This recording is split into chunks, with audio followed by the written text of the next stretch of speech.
city, and in fact, around the world. So, this is a Q&A. And Ian's going to kick this thing off, but it's up to you guys to make it happen. I hope you'll jump right in and make this an interesting and fun conversation. You can talk about really whatever you want. And I guarantee you, Ian's pretty much going to talk about whatever he wants. So, without anything else, I want to introduce Ian and get this thing going.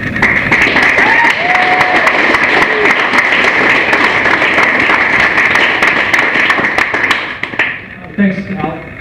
Sure. You guys hear me like this too? Is it alright? Is it? Are you recording this? Or you don't have to.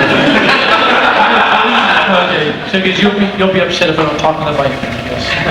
Does it sound better to you in the mic or? Yeah. Alright. Alec. Alec. I met Alec when he was. Xian? Let me see. How are you now? How old are you now? 60. Me? Yeah, you. 47. 47. I gained a year. I thought it was 48. I'm 51. So I met Alec when he was probably 16?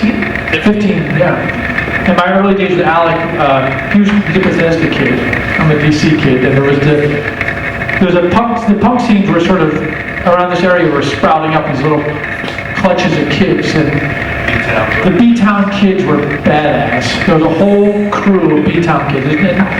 And this is, and I have to say, it's like, I know in some ways, like, Bethesda, how could that be? But I gotta say, it was a really, first off, Bethesda obviously was a different place 30-some years ago. Secondly, they were just really imaginative, creative, fierce kids. And they were living in an environment that was especially dangerous to them because it was filled with really redneck fucking assholes. And I actually had this really great memory of, there was a show at Whitman, was it Whitman? Walter Johnson. Walter Johnson, thanks. Walter Johnson High School, where you went to Walter Johnson, yes? You went to Whitman, okay. But Walter Johnson was his band Artificial Peace was playing at Walter Johnson, and we'd all gone up to see the show. It was in the cafeteria, and they're just playing on the floor. And so kids would kind of go out and dance, because it was awkward. Because it was just a bunch of weird other high school kids there, and this band would play, and then a couple punks would go out and dance, and then some football guys would go out and kind of look tough. And Alec was really like, fuck this, I'm gonna dance. And so he was out like dancing, basically by himself. There's like 2 or 3 people dancing. And this football kid just goes up and kind of shoves him. And I just went after the football guy. And I remember he was wearing a scarf. And I started to choke him with his scarf. And I was like, you leave that kid alone. I was an older guy, I didn't hurt him. I just scared him. And his girlfriend's like, no, don't kill him. I'm not going to kill anybody. And then, it was just, Alec and I have always had a weird, we just keep running into each other in such weird situations. And then he came to work for Dischord early on, because I thought, he'd be good guy he knows how to talk, and good thinker. And for we worked many years. And then we did the website together. We created a Dischord website, and actually we worked with our good friend, Mr. Colgrove back there. We worked at 3Spot. They helped us design the very first Dischord site. Very complicated. The whole process was very weird. Getting your mind around that. What year was that? 99, yeah. Then we built a new Dischord site that Alec was extremely involved with, and eventually started working on the Fugazi Live Series site, which is this thing behind me now, which is the band's decision to finally figure out a way to reckon with these hundreds and hundreds of live audio recordings we had of the band, and finally realizing that the internet was a vehicle in which we could share all of this stuff. Finally. And initially we had all these tapes literally in boxes in my closet, And every once in a while we said, what should we do with all these tapes? I mean, first off, nobody in the band wanted to hear the tapes. Like the idea of sitting down and going through these tapes was sickening. It was like just a terrible thought. Like actually, who's going to listen to hundreds of hours of tapes of us playing? And they're loaded too, because the band was a relationship. So every recording, every live show that you can hear like arguments between the band on tape. Nobody else knows, but we know. We can tell what's going on. Like oh, that's that thing he does. I'm gonna fucking kill him. So and then we thought, well, should we just pick one show and release a live record? Like, we actually held a catalog number for the Fugazi Live album because we had this vast trove of recordings, but we couldn't decide, like, do you pick one show and put that out, or do you pick, and if it is just one show, what's the criteria? The one that sounds the best, or is it the one that the most interesting in terms of, like, something historical happening? Like, is it somebody who's big, there's a helicopter crashing outside. Who knows what the hell might be happening at a Fugazi show? Or is it just we were playing well? Like, what's the criteria? And then we thought, well, maybe we should just pick songs from different shows. But even that, it's like there's too much to choose from, and we just scrapped the idea altogether. Then we tried to figure out a way to make those recordings available by making CDs, limited run CDs. And we made 30 of them. And that was a lot of work, just making 30 CDs. And it was kind of, first off, it's more plastic in the world, which we don't need. And secondly, keeping it in print was just a mind fucker. And finally, the internet comes along and it sort of said, okay, like one source, infinite copies. It can work. And it was an amazing, wow, thank you, internet, for that. So, a few years ago, I'm just going to quickly just tell you a little bit about this project, and then anything you want to ask me, that's fine, we'll talk about that, but I'm just going to tell you about this first. Because I feel like this is what Alec and I worked on for 5 years together, and it's relevant.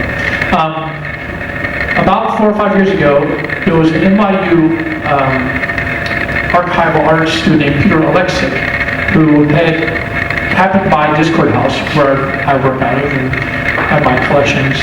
And he was looking for some other materials and saw my collection, like my archives, and he was just like, whoa, can I make you my, senior thesis? And I said, sure, you can do that. I need some help. I did need help. I didn't have time to do this stuff. And he came one January and spent 3 solid weeks, seriously, every day, all day, cataloging all these recordings. Because there's, thousands of tapes and thousands of videos. I mean, so much stuff. And he just sat there and just cataloged everything. That was incredible. That really, cleared the dust off the lens. We could see what we were up against. Once we had that done, Alec and I had already started talking about the sort of developing this website idea, how to build it, and we were really just, it was just wide open. Like, what could we do with it? How could we do it? And what was important to us? So what was important to us was the idea that each show would have a page. Every page would show, would have information about that show. Because I had booked the band, I had kept a pretty detailed notes about every gig. Specifically, where it was, who the bands were that played with us, how many people were there, even how much we got paid, what the door price was. If there was something weird about the show, I might have made a little note about it. Then, over the years, I have collected thousands upon thousands of photographs and flyers. So we thought we want to make those available. We want to have a way of sharing that material. And then we thought this idea, every show we want to build a list of songs we played, because one thing about Fugazi is that we played 1,150 shows where we used a set list this many times, 0 times. We never used a set list. We always pulled the songs from the air. We decided, okay, we're gonna just go on stage and figure it out, much like I'm doing right now. And so the idea of having the song listing actually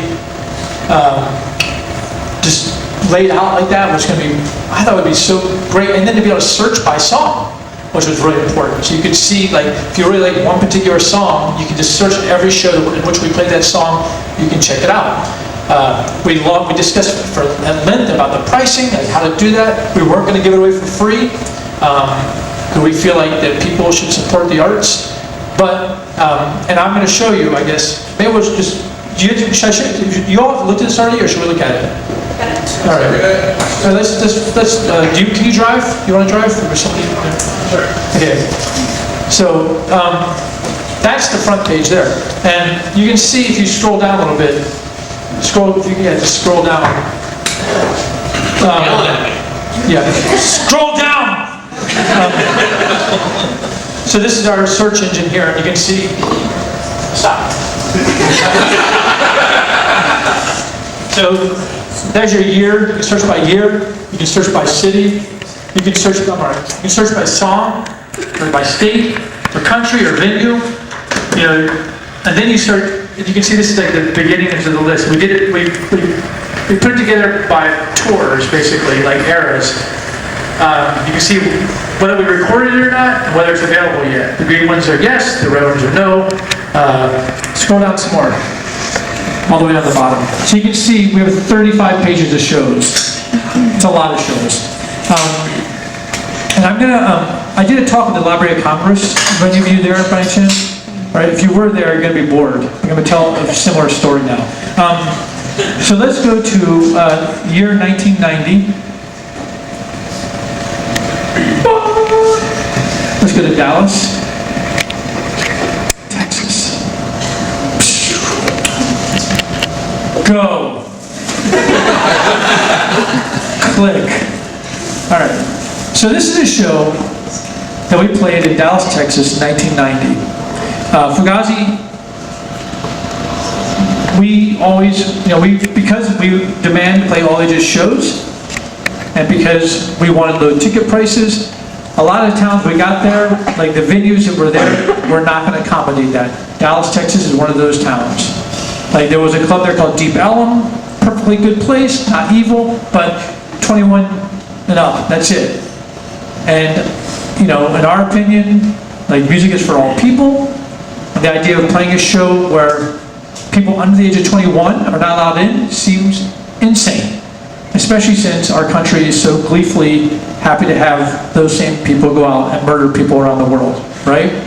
That's crazy that they can't go see a fucking band, but they can go shoot somebody somewhere else. So we were invited to play at this warehouse. It was an artist sort of warehouse. Or not sort of, it was a warehouse, a former warehouse that was inhabited by artists and had a big open room, much like this room, except without the stuff inside of it and that whole thing, and this too. And they were very excited to have us come play, and they had built a stage in the corner. And under the stage there was a junked car, which was a weird touch, but they thought it was cool. Because you can totally see it's a wrecked car, but they built the stage for us. We got there, and it was a big room. We had 700 people show up. And things, from the beginning, were a little dicey, because we were trying to work out the thing with the stage. It was kind of sturdy, not exactly sturdy enough, but we thought, okay, this will work. Then, we had a big problem with two opposing skinhead gangs that have showed up. And they weren't just opposing, they hated each other. One gang were like your good time Charlie white power guys, and the other ones were your good time Charlie, like we hate the white power guys, and they were like fighting outside of the venue. So, and they wanted to come in to the show, and we just said we can't have that. So I actually brokered a truce. I'm not joking about this. I brokered a truce with these two guys, the two leaders of the gangs. They agreed not to wear their colors inside. It was very weird. And actually, I woke up this morning, because at the Library of Congress, I mentioned the name of one of the gangs.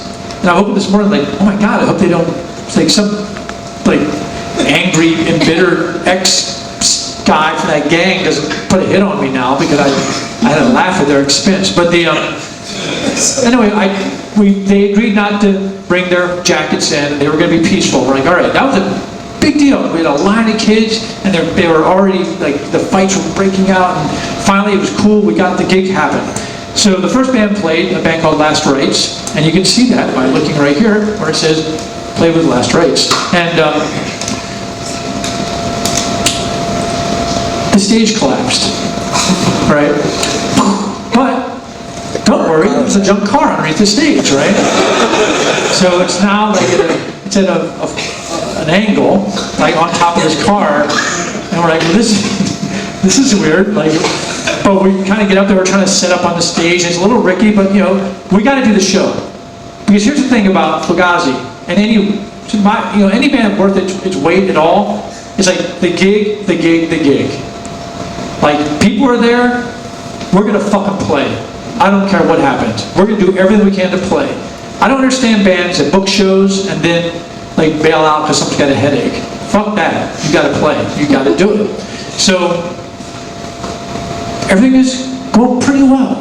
And then, guess who shows up?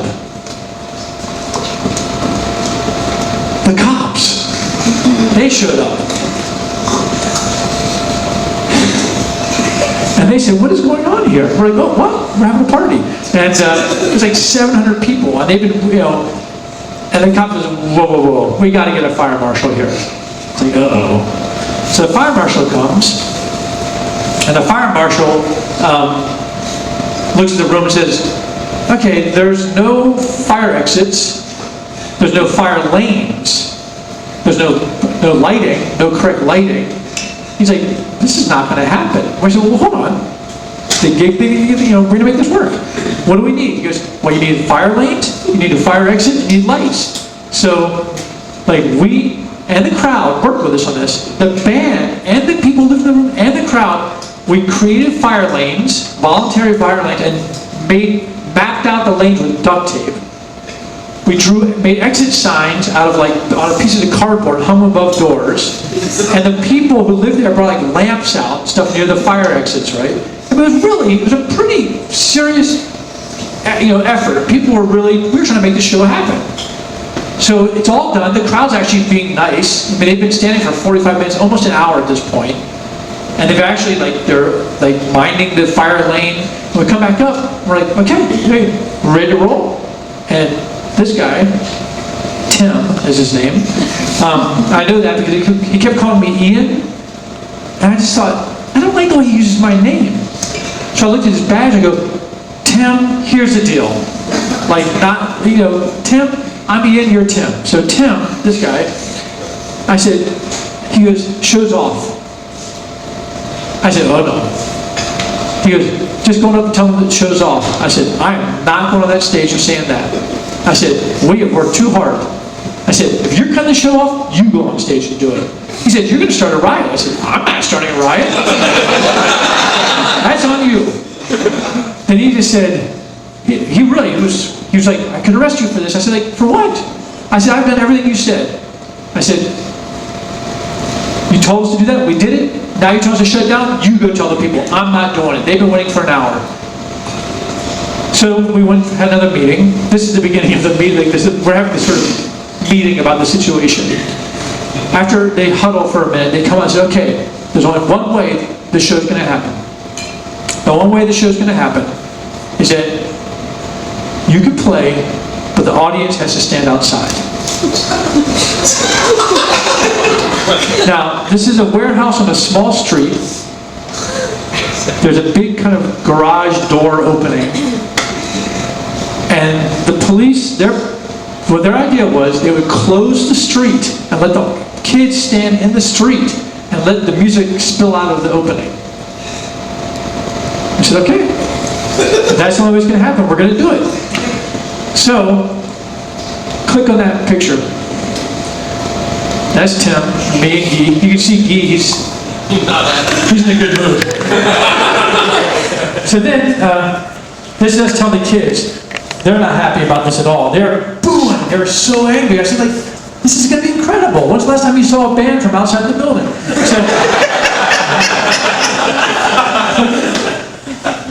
So this next picture, this is them being let out of the building. That's the opening, right? Now you see that screen, the gate, the cops made us pull the gate in front of them, right? We started playing, And you can see we would come up, the stage is all the way down the other end, and we would run up to this, to make sure they weren't getting their heads beaten in. Because we just didn't know what was going on. It's weird, if you're playing to an empty room, and then you finish and you're like, yay! You don't know if they're cheering or being bludgeoned, so you want to... So then, this next picture is my favorite one. This is a kid diving off a car, or like off of a truck or something. Why did the cops think this was a better idea? What the fuck were they thinking? I mean, and I actually, this may not be true, and I said this at the Library of Congress too. My memory, at this moment, again, this is what the building we were playing in. There's a small street filled with kids just jumping everywhere. On the other side of the street was an empty lot. I swear to God there was a bonfire. I think there was a bonfire. I don't think it was a better idea. I think they should let us have our show. You know, but that's what happened. And I have people to this day who I run into and they're like, yeah, I saw you in Dallas, it sucked. You made us stand outside. I go, first off, I didn't make you stand outside. Second off, I go, fucker, you know how many thousand people's got to see Fugazi and it's a boring old show where you stand inside? So that's the last picture, I think. So this is the concept of this thing. So scroll down. So you can see, I made a little story about it and put that in there. I think it's the narrative interest is interesting. There's all the songs. And other people can kick in ideas they want to. We found out saying if you don't allow anonymous postings, you don't get any weird, like Hitler was right stuff. Can you go up? So this is important. We fucking agonize how big to make this button. Buy digital $5. We really talked about it for a long time. We wanted to keep it not too big, but we wanted to make sure people saw it, you know. Now, for us, the $5 is a joke, because Fugazi, like, legendarily played $5 shows. Like, that would have been paid, you know, $5 for a show, $5 show. So we thought, we were kind of like, what do you charge? Like, fuck it, $5, you know? Like, we thought it was funny. But we also knew that people were going to put up a fuss. So it says, if you had a different price in mind for this download, click here. So then it goes to $6, see? That's funny, right? But if you do this, then you'll see you actually have a myriad of options from $1 to $100. We haven't gotten any $100, but we have gotten $20 and even $30 people have kicked in. Most of them are $1, which is fine. No. Most of them are $5. Oh no. Yeah. Oh no. Oh no, I see. That's since you left no, most are $5. Actually, if they do the alternate price. Yeah, alternate price. It's usually $1. Yeah, okay. So, close that in for a second. The one thing you have to do to get the alternate pricing is you have to tell us why in 40 characters or more. And this is also fun for us. I did a talk at this library, some library thing, and they said, like, what do you do with that information? Absolutely nothing. Nothing at all. You know, it's just funny, you know. And they could just type the letter M 150 times to get past us. But most of them are like, I'm a college kid, I'm having a hard time, you know. It's really good. And then some of them are very funny. Some of you like, oh, this guy's a jerk, you know. But it's a really interesting process, and we've been working on it now for 4 years. It's about 4 years solid, I think, and you know, it's moving slowly. The problem is, the other thing I was going to mention is we said if you have photos from the show, write us. People submit their own photos, which is great, and I actually often will write them back when they send like, well, I have some photos from the show, and I said, great, we're looking for photos, especially photos to show more of the audience or the room, because we're really interested. We want people to get a sense of like the space, the atmosphere. I don't really think they need many more pictures of me grimacing. It's like shouting into a mic. It's really, in many ways, the most boring aspect of concert photography is just the band. What's interesting is the audience. Like, these fucking photos are interesting to me. They're cool. And then if you go through from page to page, you'll see, like, we will always try to find photos that show something other than just the band. Quite often, however, you know, people are at the front of the stage and just take pictures, like, slightly from below in a really unflattering angle. That's the way it goes. We got a ways to go on the, can you go up a show or two on the previous next thing? That thing. Because I want to show you the slug photo. Like we have, a lot of the shows we don't have, okay, that's us standing in front of our van early, that was a good one. This is our slug photo. That one is repeats all, that's just the photo we always stick in until someone will help us. I like this photo because I look like I'm in a, do you know the book Wisconsin Death Trip? You familiar with that book at all? Do you all know it all? It's a book about the 19th century, like the situation in Wisconsin, like just how hard scrabble it was. But one thing about early photography is that some of the most frequent subjects of photography are dead people because they don't move. Get it? Because cameras they take a long exposure. Early, primitive cameras are long exposure.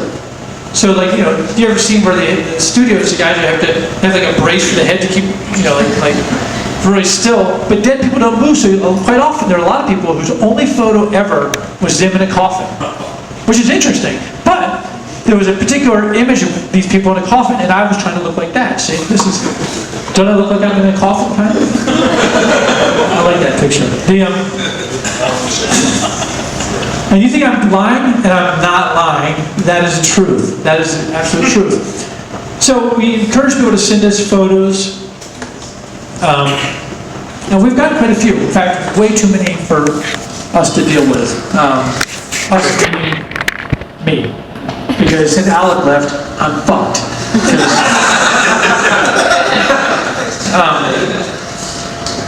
We've gotten now, we're on a pretty steady pace of 10 shows a week, getting them up. We've gotten 340 or 350 shows up. We still have 500 to go. It's brutal. People say, why are you doing this? I'll tell you why. Because all around this country and the world, there are individuals sitting on vast recorded archives, and they don't share them at all. A lot of times they sit in these archives because they feel like there's some monetary gain that they don't want someone else to get a hold of. Sometimes they're scared of being busted because they're bootleggers. But mostly, what they're sitting upon is history. And it is a crime that we can't hear these recordings. And when these people die, the next person along who inherits that mess, because usually it's a mess, like the collection. But the person, either that person is going to, immediately try to monetize it, figure out how they could, this I've inherited, how can I make money from it? It's a shame. And, in my closet, I had 800 recordings. What do you do with those recordings? You make them available. Will it pay for itself? I don't know. We spend if you factor in time, absolutely never. But, in terms of the project, I like to think about being a kid and coming across historical artifacts, coming across maybe my friend Henry and I, we grew up in Glover Park, and one night we were at a party at he was still at home. We were at a little dinner party with his mom, and a neighbor from down the hall in this apartment building came by, and we were talking about music. He said, "Oh, I got a collection of records." We're like, "Really?" And we went to his apartment, and he had a box of singles from the 50s and 60s. And it was incredible. He just let us take that box, and we poured through those records. I like to think that kids will continually be searching. And I like the idea of someone finding this vein and going, if you're interested, well, you got something to do for a long, long time. Does anybody have any questions?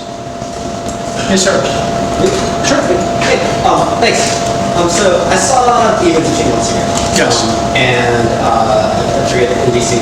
But you asked people not to take pictures during the show because you wanted them to live in the moment or something to that effect, and to not be boggled down by being obtrusive. Because right after the benefit show at the Black Cat, and you were saying how people were just taking pictures, and I think you said it was pornographic. It is pornographic, yeah. But so people like me. Okay, so I was born after Myers ended, and I don't have copies of albums and stuff like like that, and a lot of those shows aren't recorded. So for a lot of people living in the moment, that moment was only captured decades prior using, if not audio recordings and audio recordings. But what about when the only evidence of these things decades down the road are just photographs that captured, very precise moments by a 60th of a second, like frozen in time? Like, should we not allow one or the other? My line is when documentation interferes with the moment. And I'd say seeing concerts where you look at the band and you see like maybe 40 fucking LED screens from the back of the room, that interferes with the concert. And I actually think people, it's like, these aren't even, they're not like, I understand your point. I grew up at a time where there are no photos. I was thinking about that, recently. That a lot of bands, I have recordings of bands, there's 0 photos. Like I was in the band, the Teen Idols, there's one group photo of that band. One. We played for a year, but there's like one, we're actually standing together. And I was saying that is the only one. Other bands who were like very important bands in the South, there isn't a single photo like that. But we somehow survived that lack of photography. I don't know how we did that, I guess the point is the music that was it, and the recordings are there. I actually think that when the pornographic aspect of it is just, like, it's one thing if someone takes out a camera and takes a picture. It's another thing if it's just the whole show, or even worse, like I don't know if they're holding it for their friends to hear. I don't know what's going on. I just feel like that at the moment, like our society is stoned on technology, especially that little one-hitter in the pocket, right? Like the phone thing is crazy. But at some point, you can imagine if you came to my house and I'm like, check it out, dude. Like this little thing right here, hold up to your ear and you push these numbers, and you get a voice in there into the phone, on the other line. You can hear someone like in Maryland, and you're like, it's a phone. Like there's no big deal. It's a fucking tool, people. But until people stop showing me what their fucking tools can do, then I think it's a problem. It's okay. It's a transition. We're gonna get through it. Like it'll be fine.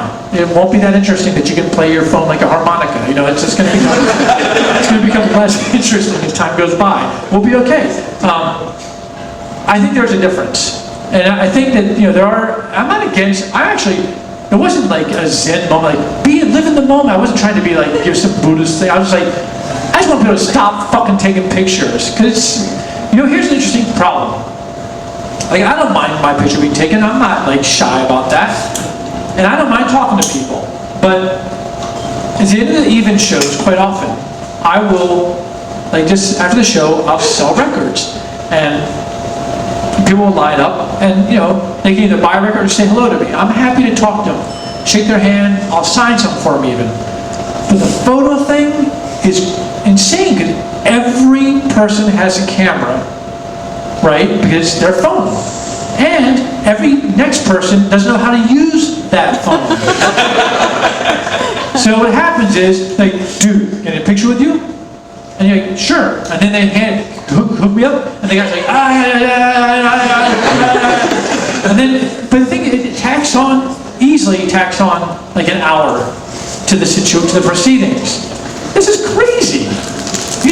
And in some countries, it's downright. I did even once did a show in Brazil, and in Sao Paulo. End of the show, get a photo? Yeah, sure. And they're like, oh, I got a photo? Yeah. And then they just attacked me, and I'm just being pulled from one guy to the next. And Amy actually came over and said, "This, my partner and the drummer in the event, came over and said, this has to stop."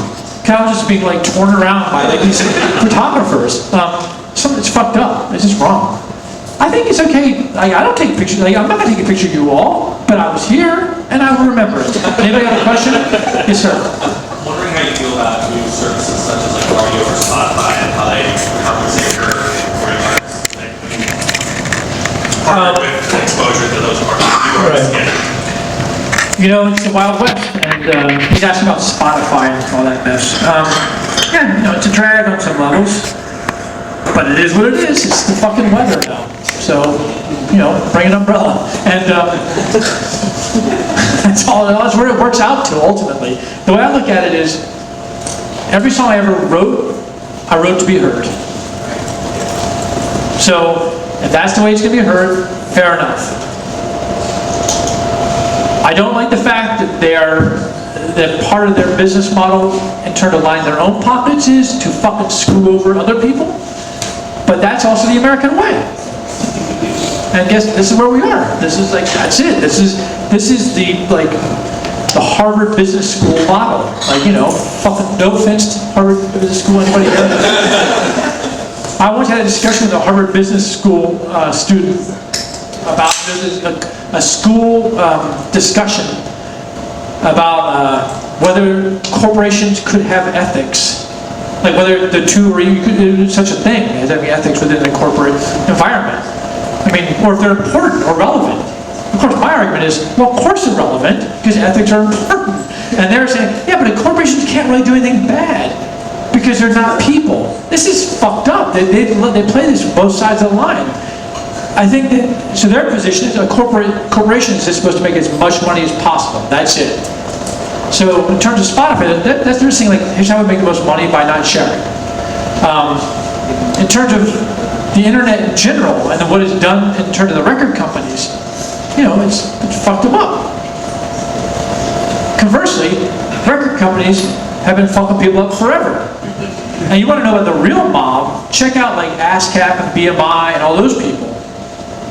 Because you know the mob's concept, right? The mob says like there's money starting here and it's going here. So they said they're like, you know the cocktail, those birds that sort of dip their, what do you call those things? What are they called? There's cocktail something or other. Flamingos? Flamingos, yeah. There's little things. And I read this quote. This guy's like, yeah, you know, like the mob is like, we just take a little dip and the money goes by. And that's all. That's what most of the American money-making scheme is. It's like figure out where the money starts, figure out where it ends, and figure out how to put a toll booth somewhere in the middle. They're all, you know, it's like they're like all huddled underneath bridges, taking fucking quarters from people. And ASCAP and BMI, they are savage about this. And you know, I'm a member of BMI, and the reason I'm a member of BMI was because for years Fugazi was like, fuck that, we're not going to be involved with it, because when you, it's not really a problem in the States, but when you go to Europe, the performance fee thing is very serious. So they actually will take 10% of the gate of every show for performance rights. In theory, you get that money back, or part of that money back, because you're the band.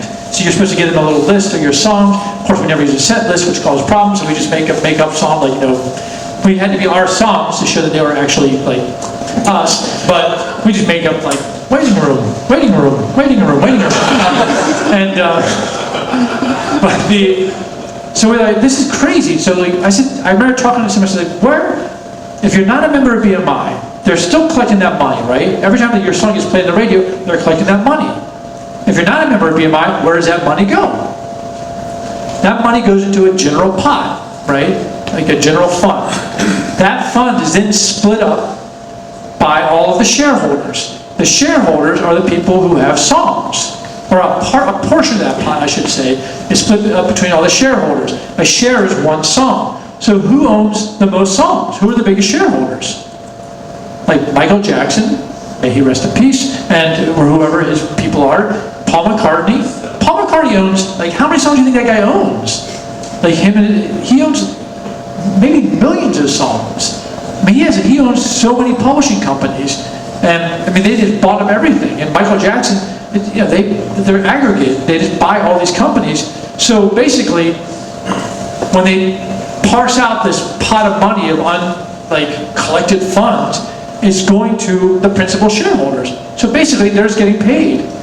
And the bands who don't go along with it just don't get any dough at all. So we, after discussing this for a long time, we said we should, I mean, basically we were trying to, by protesting it, we were just, like, the money's just being taken by them. We're making them richer. So we thought, okay, we'll sign up. And actually before, I want to tell you one thing. We did a show in Spain before we signed, in Barcelona. And the guy in the night, the guy from their version of ASCAP or BMI shows up. He's wearing a suit, very well dressed, right? But not like a gentleman, but like a tough guy, right?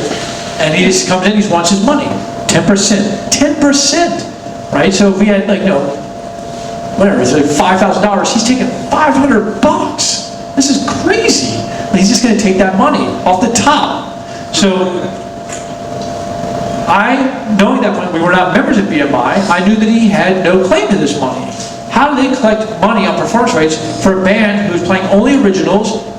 They were not a member of any performance rights society in the world at that time. So I told the promoter, who was my translator, I said, oh, tell him that we're not paying him.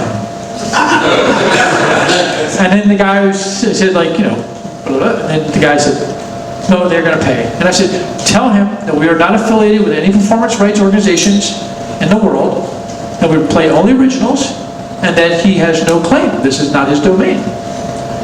So he tells him that. The guy says, comes back, he says you were paying. And I said, tell him to get fucked, we're not paying him. The problem was, first off, the guy who, as I was saying, was translating was the promoter. And every time he would translate for me, he's obviously soft-pedaling my, like, I'm using my, like, you know, good verbal wit. Fuck him! Fuck you! Fuck. And, but he is just saying, like, they're frustrated by this arrangement. And, you know, he's not, you know, he's puzzled by your decision. And I was like, fuck you, you're not taking it. So then my friend said, listen, if I don't pay him, I'm blackballed. Like, I won't, and that's the case. It's the mob. If he didn't pay that money, he's blackballed. And he can't do gigs in Barcelona. That was his livelihood. So like, all right. So the next year, we came back, or whenever, 2 years later we came back, I was like, I'm gonna work this out ahead of time. So I drew up a document saying, like, we are this band, we're not affiliated, blah, blah, blah, you know, like you, and I made them send a letter to the performance rights people. Like, you know, I said, this is the reality, and they accepted it one time. After that, they're not interested in the paper anymore. They said, you just gotta pay. So we finally joined BMI, which is another too long, boring story to get into. Years, not too much, you know, it's not a whole lot of money. Some money comes in, you know, it could be a few $1,000s maybe. Who knows? I mean, do you know how BMI reports on radio stuff? They have people, they look at just playlists of random radio stations. And then they have some weird calculation, which is like a corporate secret. You don't know what that calculation is. It actually figures out, like, how to pay you. What kind of equation it is, and what radio stations are they using as samples. What's even weirder is ASCAP. I don't know if this is still true. I hope it has changed, for God's sakes. The ASCAP just had people listen to radio and write down the songs they're playing randomly. Like, just whatever, that's what they use for their calculation. It's all voodoo. It doesn't make any sense. Plus, as you all know, like anyone who's ever like had a business where you played music, you're supposed to pay them. Like, you have to pay, do you play music in this place? Do you play music in this place? You fucking have to pay ASCAP and BMI, and I'm not kidding. Open a barbershop and play music and see how long it takes for them to come knocking. Because they're like, we're protecting the artist. But that money doesn't go to the artist. That goes to their operating expenses, whatever those are. Now, Fugazi, one day we started getting these calls from people saying, hey, they're playing your song Waiting Room at Redskins games. Really? Yeah, like on third down plays or something. Like, I don't know, or timeouts, whatever. I was like, that's crazy. I always kind of like this. I like these moments when these things happen, when things kind of, like Fugazi songs sort of burble up to the surface of society.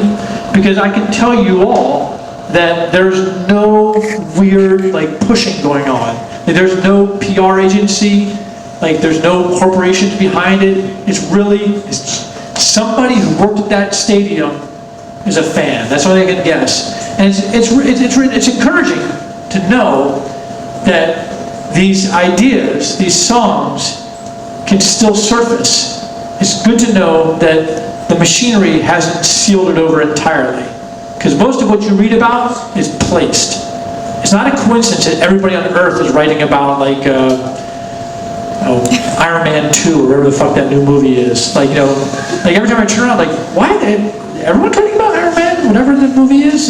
And It's like, it's not an accident. It's not like, hey, let's write about Iron Man. There's somebody like churning it out. So the fact you're playing waiting room at a Redskins game, I was kind of touched. I was like, that's cool, whatever. And I started thinking about it. I was like, how's that work? So I called this guy at BMI. And my guy, the guy who I talked to before, had gone. He'd gone to ASCAP or somewhere else. So I just get my new guy, who I don't know who he is. And I said, hey, so listen, here's an interesting situation. Fugazi is a song being played regularly, right? Every Sunday at Redskins football games. It's a finite equation, right? We know how many times the song is being played. We know how many people were at the venue, right? It's sold out. Every game is sold out, right? Supposedly. And we know that they're paying a fee. They're definitely paying a fee. I said, so we know that's a finite equation, so what's our cut? Oh, you don't get paid anything for that. Really? Like, why aren't we being paid? He said, oh, there's so many arenas and so many stadiums, it's too crazy. There's no way to account all this stuff. I said, but it's not that crazy. I mean, they have computers, and you just put the information in, and you just share the money like you're supposed to do, you know? He says, no, there's no way to do that. I said, so you're telling me, right now, you're telling me that Queen is not being paid for We Will Rock You, and Gary Glitter is not being paid for Rock and Roll Part 2, and so the Baja Manor Boys, who let the dogs out. I said, you're telling me you're not paying those guys? Oh no, they're premium artists.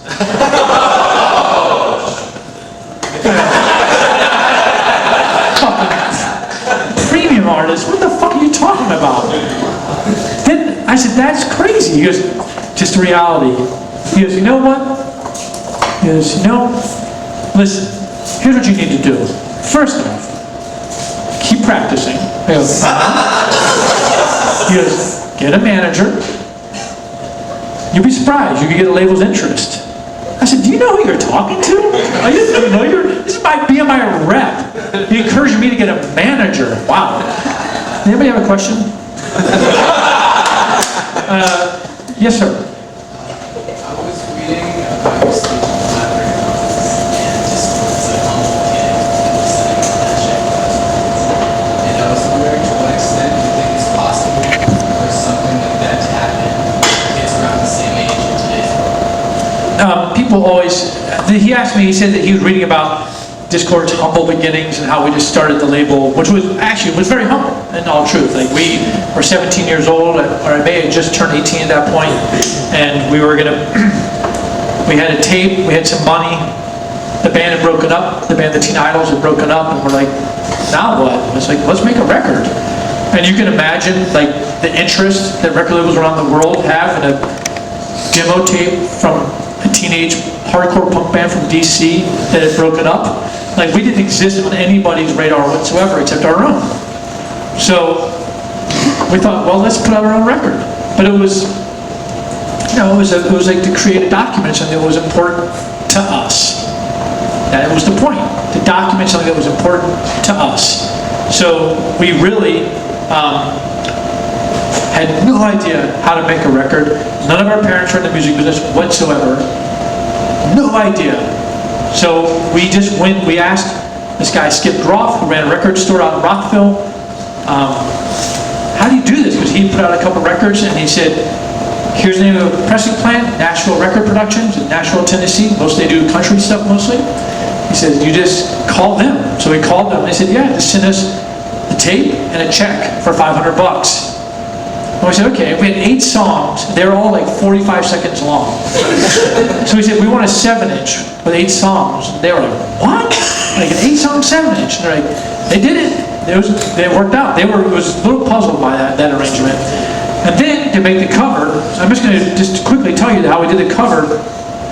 We took apart a picture sleeve from another 7-inch. We carefully pulled it apart. And we undid the flaps, and then we laid it on an 11 by 17 piece of paper, and we just traced out the outline of the thing. And then we put our art inside the traced out lines, and then took that to a printing shop and said, can you make 1,000 11 by 17 copies of this? So then we get this huge box of these covers. They're just 11 by 17 pieces of paper with this weirdly shaped image. And then we use scissors. And we cut out every one of those things. We folded them and glued them by hand. And we inserted the record and we folded and inserted the lyric sheets. And we did that for the first 10,000 records we made. And I always just want to point out, that, my friends, is the record industry. The real record industry. Fucking kids sitting down and making records. It was a great experience. And now to answer your question, could kids today have that, could they have the same experience? Is that what you're saying? Could they have the same? Well, of course. I read a great quote today, or maybe yesterday. It said, I don't remember who said it, so forgive me. It just said, don't follow other people's footsteps, seek what they sought. So you're not going to have the same circumstances because it's not the same time. But you have your own circumstances. Like people have their own circumstances now. So anything you do, if you're outside of the mainstream, is going to be humble. And if you don't know what you're doing, it's going to be even more humble. I would say, of course. People say, people ask me this all the time. Well, could kids today, could they do bands now? Could they just? Well, no, they are. There's no question about it. And people say, yeah, but where are they? You know, if we were having this conversation in 1980 or 81, I'll tell you, this room right here, nobody would have ever heard of Minor Threat at all. Because the people who know Minor Threat now, if you think about 1980 or 81, we would be talking about Tommy Dorsey and Buddy Holly 30 years earlier. So I know that people are brewing shit up right now, whether it's music or art or design stuff or web stuff or digital stuff. There's always humble shit going on. But it's because you don't see it because it's too fucking humble. Anybody have a question? Do any women have a question? I just want to break it up a little bit. I feel like the dudes are working me. Cassettes? What's that? Did you keep the 800 cassettes? Of course. Never destroy the brain. She has to keep the cassettes. There's 500 cassettes and about 450 cassettes and about 400 DAT tapes. DAT tapes, terrible. Worst idea. Find that person. And actually, have you all run into the problem with DAT tapes? Because they just fall. DATs are digital audio tapes. They were this weird bridge medium, like between. And for a while, that's what people were backing up computers on. In fact, entire offices just back up every day on the DAT. But these are like moving tapes that are so fragile, and they just fall apart. And I think one day, like everybody in the country woke up and said, like, this is a terrible idea. And we've already put like 2 years of information on these things. And these are data tapes they were using for data. And then the people in the recording world were like, what a terrible idea. We put every record on the DAT. Somebody, I'd like to meet this person too, came with a way, he built basically a reader that you just slap in to, like you take out your CD drive out of a tower and put in this DAT reader, and it reads it like 2 or 3 times speed, and it's pretty one-to-one, which was, thank God for that, because those tapes were a mess, and it's pretty forgiving. So we transferred all those tapes, all the cassette tapes, and we had a lot of CDs. Toward the end, we were recording on CD. So we recorded all those things. Did we keep the sources? Well, of course. You know, I remember reading an article by, I want to say Nicholson Baker. This is mid-90s, and he was talking about libraries that were converting their card catalog to digital. Is it the guy who wrote Vox? Does that sound familiar? Yeah. Okay. Yeah, he wrote this essay, I think in the New Yorker. It's a very good essay. And he said that they were converting their card catalogs to digital. And there was this one company in Ohio that did almost all of this work. And they were just a company with just these people who were hired at minimum wage just to like do data entry. And they were making like, I mean, think about the amount of mistakes and what a keystroke meant in the mid-90s. Like you just lose entire, like books just disappear because you like spelled like Thompson without the P, or or whatever, like something random, but just little mistakes.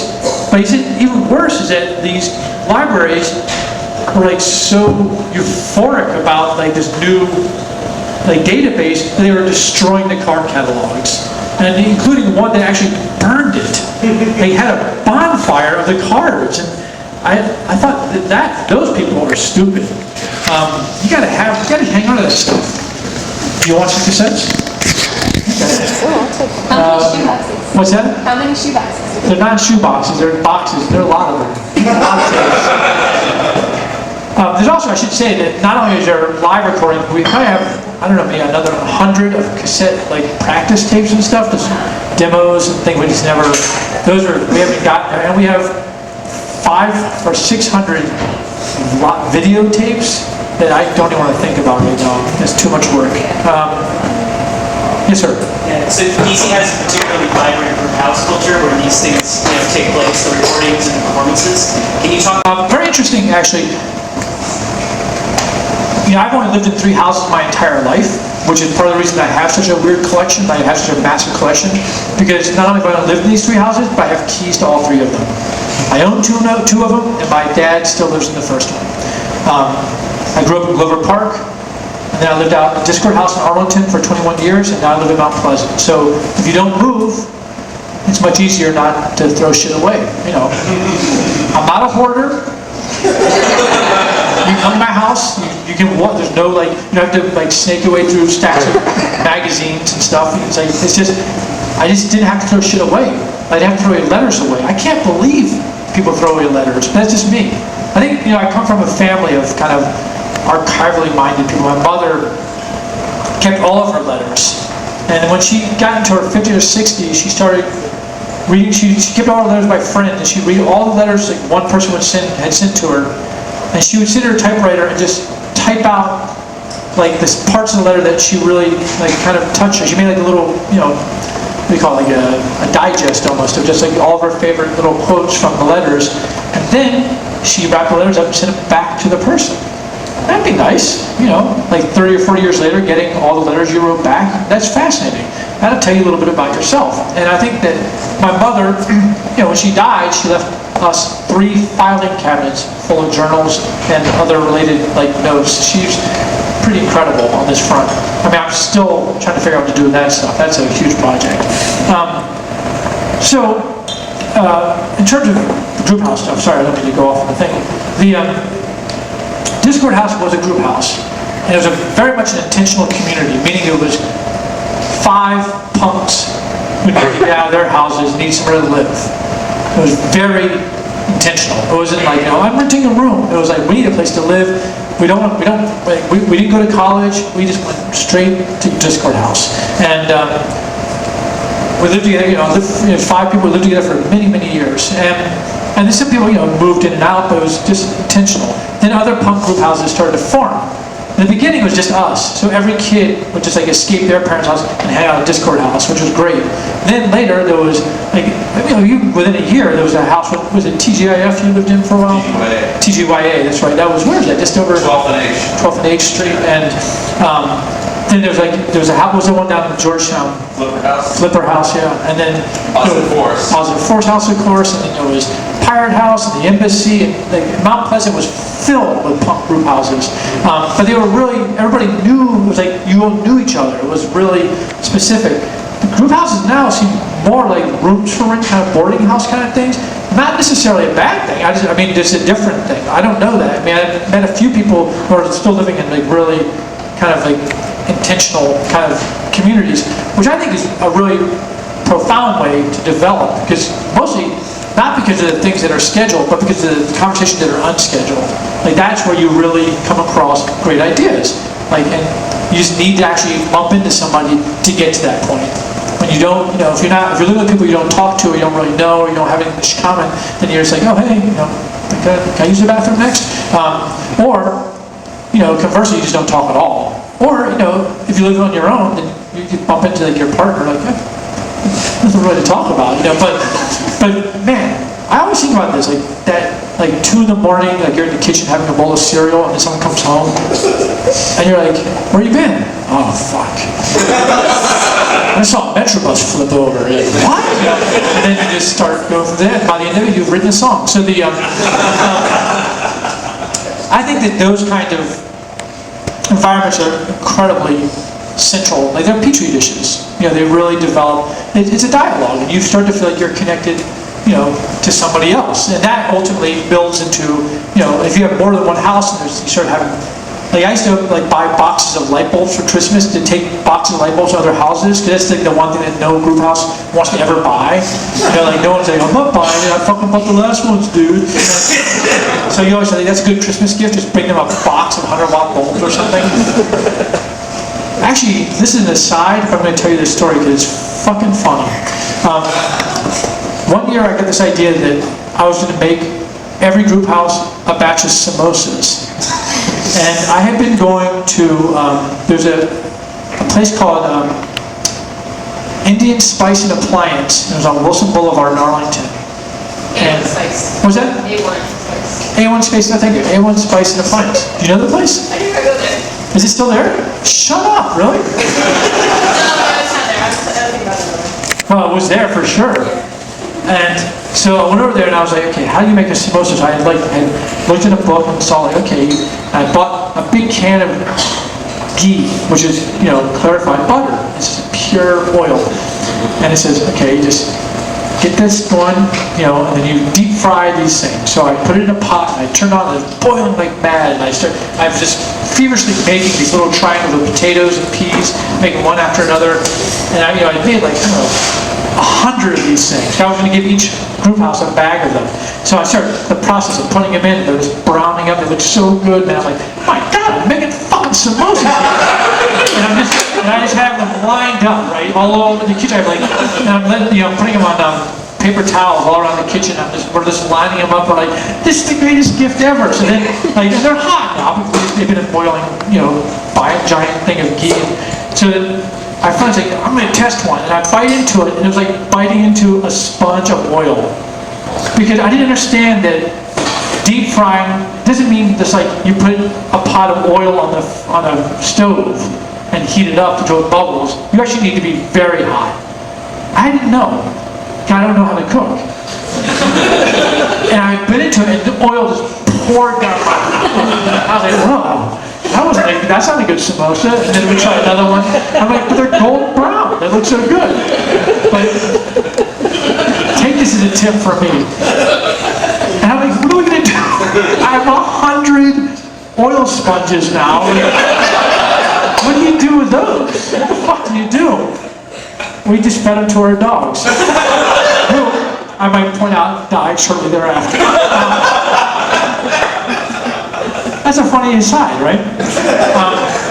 That's kind of how much love I have for group houses. I do think that this is an interesting thing. Like, I do think that, like, Al brought up the word community earlier, and it's a word that I'm pretty scared of right now. That word, because it's been so co-opted. The actual point of it is perfect. You know, the idea of actually operating within, you know, a sphere, or, you know, having a constellation where you feel a sense of connection, and there's like you have the greater good, which you're all working towards. The idea of community now is quite often, I feel like, is being used to sort of basically sell ideas, or, you know, it's a community of Nike wearers or whatever. You know, there's always some community. That's just fucking freaky to me. Like, all the communities, there are too many communities now, and there's too much. When, you know, like, I was in my bank the other day. Wonderful Wells Fargo, and there was a discussion about like the Wells Fargo community, of which I'm not a part of. However, I do have some money in their fucking store bank. So the community thing is dangerous. That word in some ways is being used when it's used by the wrong people. However, the essence of it is perfect, because you're actually working for something with other people, and you're working for those people in a way. Like, I can tell you that the songs I've written in the past were always written for people. Like, I always knew kind of like there's a conversation involved, and I imagine that within, like, for those of you who do web design and stuff like that, like, you're working with these ideas, but you're really, like, part of it is like, hey, check out what I fucking just did, you know. And it's really, that's cool. If you have nothing, if there's nothing to reflect against, then you're just not inclined to do it. And I can tell you that as I've gotten older, like, my peers have dropped away. maybe not, they're not dead, but they're just not necessarily in bands anymore. So I don't really have the same kind of peer like conversation. And I found myself struggling sometimes to write songs. I don't know who I'm singing to. That's weird. It's a weird moment. But then I have to kind of just step back and realize that like I have to think about it like in a larger sense. That there's I have started a conversation with a lot of people who I don't know, and there is something to talk about. I just have to figure out how to speak to those people. This is just a weird moment, and I think in all artists or anyone who's creative, you have to figure out who am I talking to, or who am I painting for, or who am I writing to, or whatever. You just have to understand. You have to make peace that somebody out there gives a fuck. That's all. You have to think about that.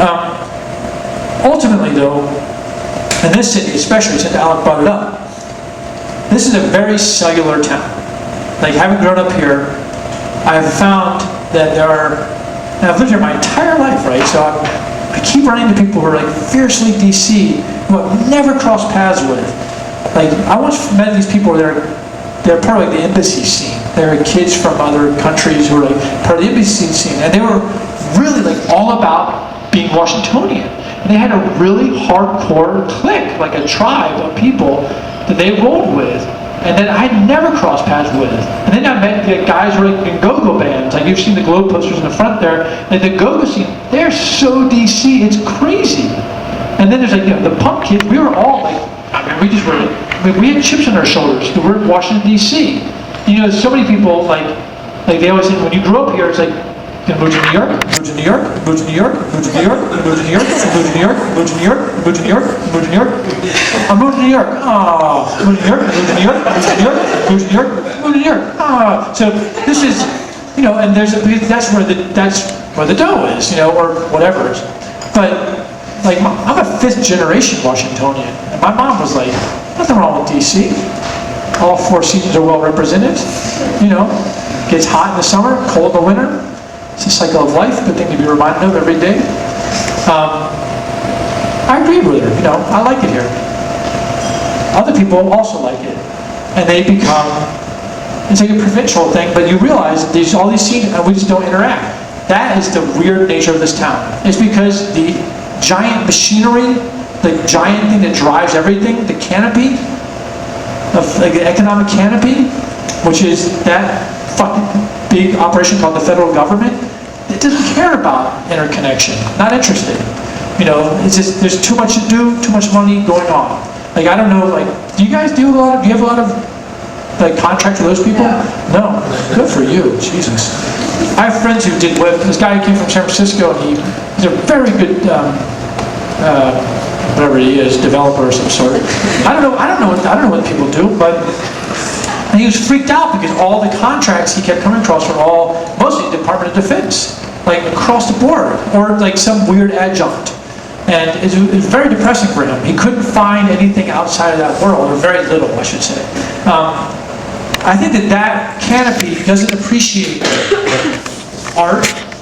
Like, usually here, if I say to somebody, so what do you do? I'm a musician. Oh, right, but what's your job? Yeah, I'm a musician. That's what I do. But people are like, yeah, that's nice, but I know you play guitar at home, but what do you do for your living? Because here, that's not part of, like, it's becoming, well, this is becoming less the case. But in the past, if you're a musician, especially if you were in a band, you moved to New York. That's the business. If I'm in Los Angeles, for instance, and someone says, what do you do? I say, oh, I'm a musician. They're like, oh, cool. Because it's normal there, because their canopy has to do with the arts. So it's not unusual for someone who's involved with the arts to be a real person and play music. Whereas here, if you play music, you're like, what? Why? Who? Why? What do you, it's like, how do you make your money? My associate, the store manager at the Wells Fargo Bank, was very surprised I was a musician. I'm mad at those guys right now. But not Wells Fargo, just the whole thing. Anybody have a question? Did I answer your question at all? All right. Yes, sir. I have another one that stems from... Oh, did you ask me a question already? Oh, hold on, let me share. Did you ask me a question already? Okay. talk a lot about the music business and how it's struggling, and I was interested to see that you tried with sort of pick your own price. And I'm wondering if you think that things like Kickstarter and other sort of crowdfunding, name your price types of ways to organize fans to contribute to something they're interested in, does that have a place in the music industry going forward, do you think? Or I mean, I guess so, since people are doing it. He's asking me about Kickstarter. I don't know what to make of that. It didn't feel good to me. I mean, I like the idea of it, and I love it when someone it's like I have friends who have done it, and it's been incredibly helpful. But then I started seeing I don't know about you, but I get a lot of Kickstarter requests, and I think something's weird about it. Especially when it's like a band, like, we're gonna go on tour. Yeah, when he does it, it makes me feel weird. I don't know. I mean, it just makes me feel weird. I sort of feel like the music should pay for itself. Like, I feel like this is something that we as a society have to understand. Like, if you want everything for free, like if a person wants something for free, then, especially in terms of listening to music, then that person, and they feel like, I will not pay for music because this is a new paradigm, it's a new era, we just don't pay for music anymore because it should be free, and then it says so. That person is going to have to deal with two realities. One reality is that their music will now be suffused with advertising. That's already in play. Like, that's why you see, and the media, a few years ago, you couldn't turn around without reading an article about the only way for a musician to make a living now is to do music for advertisements. That's just bullshit. But the media loved it and they ran with that story. Advertising has already affected music so much. Or you see a band, it's like there's car companies that have record labels now. What's going on? That is just, and it's all lifestyle. And that's another word I don't want to even touch. It's really disgusting. We're gonna wake up in 5 or 10 years, maybe 20 years, and we're like, what was that lifestyle business about? Like the idea, the emphasis on shoes? God, man, you can't pick it. It's like everything you look at, shoes. Like, who cares about shoes? But somebody does. No offense, shoe lovers. So the other reality is that if you really don't want to play for any music, then have fun with the past. Because the only music that can be free is that music which has already been recorded. It's just the truth. This is the reality. You can't make music for free. So if you don't want to pay for it, then people aren't going to be able to actually make music. I mean, that's why the Kickstarter thing is a weird, it interferes with this idea, because then people can well, we're going to pay you to make the music ahead of time. I don't know, it didn't feel right. I feel like people should just think of ways, and if it's a way to support it, great. But ultimately, at some point, I think people will come around, because music can't be stopped. Music was here before the internet. Music was here before the music industry. Music was here before the government. Music was here forever. Music is the form of communication that predates language. And music is no fucking joke. And that's the music I'm interested in. People say, what kind of music do you listen to? I like music that comes from people who, to my ear at least, sound like they didn't have a choice in the matter. And they're out there. They are out there. So those people, they're not doing a Kickstarter. They're just fucking making music. And people will go. I believe that. I just believe it. I mean, it seems, it can't be stopped, so it's going to happen. And I think the Kickstarter thing is very interesting. I think it's already been abused by people. There's some people who have, I feel like any band or artist who can sell records on their own has no fucking business doing a Kickstarter.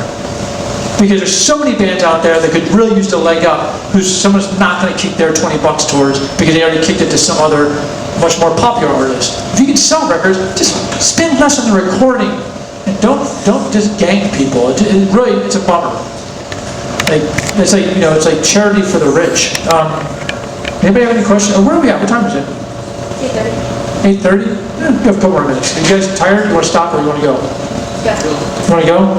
Did you have a question? I have a question. Okay. So I do marketing, and back in the day I was on the Matador Street team in DC, and I was wondering, what are some of the tactics that you did to kind of get the word out? I mean, I know that you think that the music will sell itself, but sometimes you do have to kind of get the word out.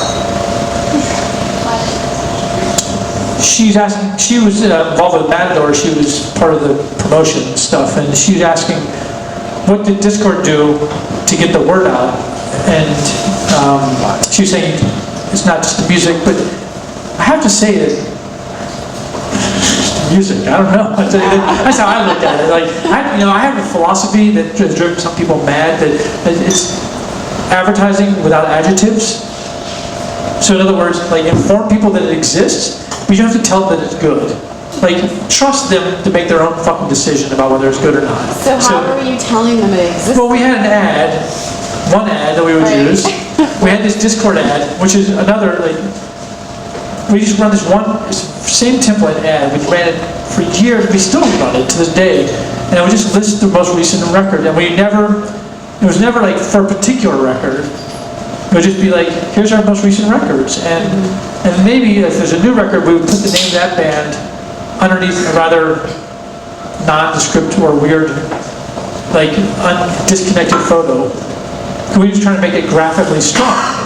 We just ran these ads. But the thing about that arrangement was that we never charged bands for promotions. So like the stuff you were doing down here, I don't know this, but I would assume was being charged back on the band. Like that's the way the record industry works.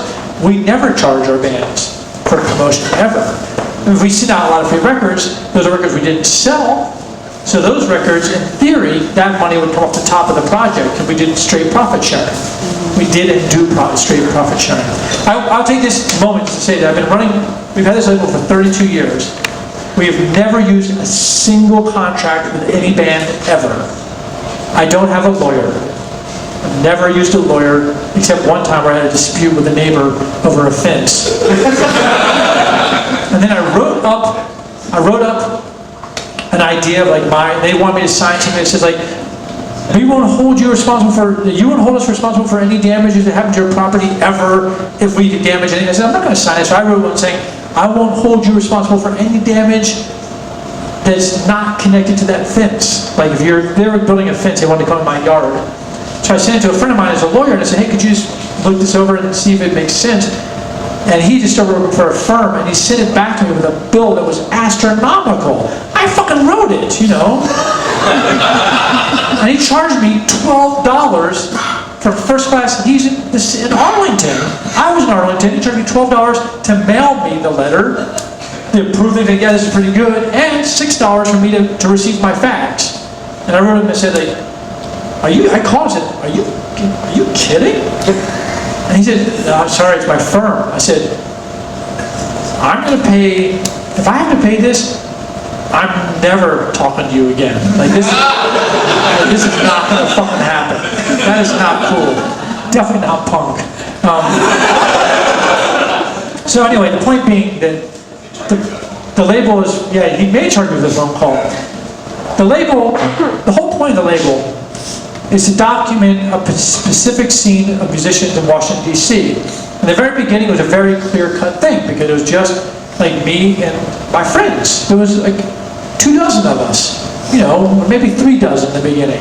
And these bands were forming.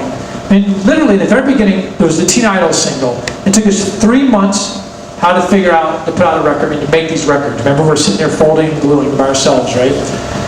In that 3 months' time, other bands started to form. Jeff, and the drummer of Teen Idols, and I formed Minor Threat. My brother, of course, was still in a band called The Untouchables, who were an incredible band. Henry formed a band called State of Alert, or SOA. Nathan Straitcheck and Dan Ingham formed a band called Youth Brigade, and there was a government issue. So these little bands were popping up. And so we said, if we can sell these records, any money that comes back, we will use to document another band. Now, there was a point to this. One was, at that time, putting out a record was considered selling out. Because prior to that, all you did was play music. So if you're actually making like a commodity, something to sell, it's like, why would you do that? Because it was always the gig. Like the punk show, like, you know, HR once famously wrote on a wall, HR for the Bad Brands, and said, fuck art, let's dance. It was just all about like the moment. When the band's playing, just be there and dance, and it's all that matters. So making a record was kind of this weird, like going into the marketplace thing. So we were we didn't want people to think like, yeah, we're trying to cash in, which is ridiculous, I can assure you. I mean, if we sold all 1,000, we would have made like, $100.